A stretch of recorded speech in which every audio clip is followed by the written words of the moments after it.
Hello friends, मैं हूं कपिल गंभीर। आप देख रहे हैं कृधा प्रोडक्शंस। फ्रेंड्स, 2 दिन पहले हमने आपको बताया था कि सुशांत सिंह राजपूत के फ्रेंड गणेश हिवारकर ने जब अर्नब के शो में आकर बोला था कि उनके शो में आने के बाद उनको धमकियां मिलनी शुरू हुई। उनके घर में कुछ लोग गुंडे पहुंचे थे, उनके घर में उन्हें धमकाने के लिए पहुंचे थे। ये सारी बातें हमने आपको बताई थी कि हिवारकर बता रहे थे कि सुशांत सिंह राजपूत को कैसे मारा गया था और कौन कौन लोग उनके घर में पहुंचे थे। इसके अलावा अब उन्होंने मुंबई पुलिस के बारे में बताया है कि जब उनके घर में गुंडे पहुंचे तो पुलिस का क्या रिएक्शन था, पुलिस ने उन्हें कैसे ट्रीट किया। सुनिए, रात के 3:40 हो रहे थे, रात के ऑलमोस्ट सुबह होने वाली थी। उन्होंने पुलिस को फ़ोन किया कि मेरे घर के दरवाजे पर कुछ गुंडे हैं, रोड लेके खड़े हैं। तो सुनिए पुलिस का क्या जवाब आता है। पुलिस कहती है कि FIR कराओ। वो कहते हैं कि कैसी बातें करते हैं आप, मेरे घर के सामने गुंडे खड़े हैं और आप कहते हैं FIR करो। ये है मुंबई पुलिस की जो रवैया है, जो मुंबई पुलिस की पोल खोलती है उस रवैये की, कैसे ट्रीट कर रही है सुशांत के जो राजदार हैं, जो सुशांत के बारे में जानते हैं। अगर वो दुनिया के सामने कुछ बोलना चाह रहे हैं तो पुलिस उनको कैसे ट्रीट कर रही है। उन्होंने ये भी कहा था पुलिस को कि मैं अर्नब के शो में आया था और मुझे गुंडे आए हैं हड़काने के लिए, धमकाने के लिए। तो पुलिस ने सीधे दोबारा फ़ोन पर कहा कि FIR करो।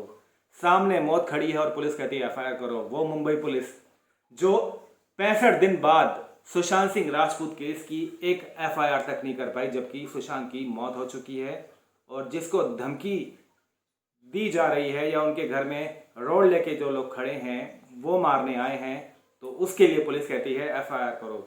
भाई वाह। इसके लिए गणेश हिवारकर कहते हैं कि मैं मुंबई वाला हूं, मैं मुंबईकर हूं, महाराष्ट्र का रहने वाला हूं, लेकिन फिर भी मैं मुंबई पुलिस को गाली देता हूं, मैं महाराष्ट्र सरकार को गाली देता हूं। शर्म है मुंबई पुलिस पर, महाराष्ट्र सरकार पर कि कैसे मुझे ट्रीट किया जा रहा है। उन्होंने एक बार फिर से आज फिर अर्नब के शो में खुलकर बोला कि मुझे सिक्योरिटी दो, मैं एक एक के नाम लेने को तैयार हूं। अब सुनिए अंकित आचार्य के साथ क्या हो रहा है। अंकित आचार्य भी इस लाइव डिबेट में आए थे। उनसे एक पॉलिटिशियन जो कि शिवसेना के पॉलिटिशियन हैं, उन्होंने अंकित आचार्य से एक सवाल पूछा। उन्होंने पूछा कि आपको जब फ़ोन पे धमकी आ रही थी तो आपने क्या उसका नंबर सेव किया। तो अंकित ने कहा नहीं, मैंने नंबर सेव नहीं किया, मैं बहुत परेशान हो गया था। जब धमकी आई तो मैंने फ़ौरन उसका नंबर डिलीट करके ब्लॉक कर दिया। तो इस पर भी सवाल उठाने लगे कि आपने नंबर क्यों ब्लॉक कर दिया, जबकि अंकित कह रहे हैं कि तुम्हें क्या मालूम कि मेरे पे क्या गुजरी है, तुम्हें क्या मालूम कि सुशांत के परिवार पर क्या गुजरी है। जब बेटा चला गया है तो उन पर क्या गुजरी होगी, आप इस बात का अंदाज़ा लगा ही नहीं सकते। इस बार फिर भावुक हो गए अंकित आचार्य, बहुत ज़्यादा भावुक थे, इमोशनल थे, रोने व जैसे हो रहे थे अंकित आचार्य। वो बार बार यही चिल्ला चिल्ला के कह रहे थे कि ज़रा सोचिए कि सुशांत के घर वालों का क्या हाल हो रहा होगा। नेता बयानबाजी करके आते हैं, चले जाते हैं, उल्टे सीधे सवाल करते हैं, बयानबाजी करते हैं, लेकिन जो बीतती है वो सिर्फ घर वालों पे बीतती है। अंकित जुड़े हुए थे सुशांत सिंह राजपूत से, उनके साथ उन्होंने 2 साल बिताए हैं। अंकित ने यह भी बताया कि आखिरी बार वो सुशांत से अक्टूबर 2019 में मिले थे। सुशांत को बहुत करीब से जानते थे।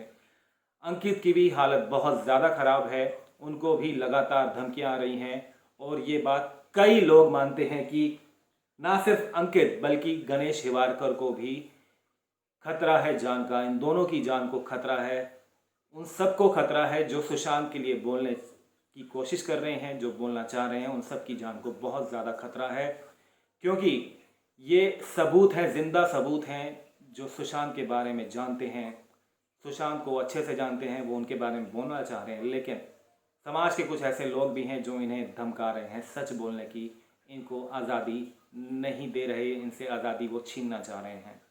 ये है चेहरा महाराष्ट्र सरकार का, मुंबई पुलिस का।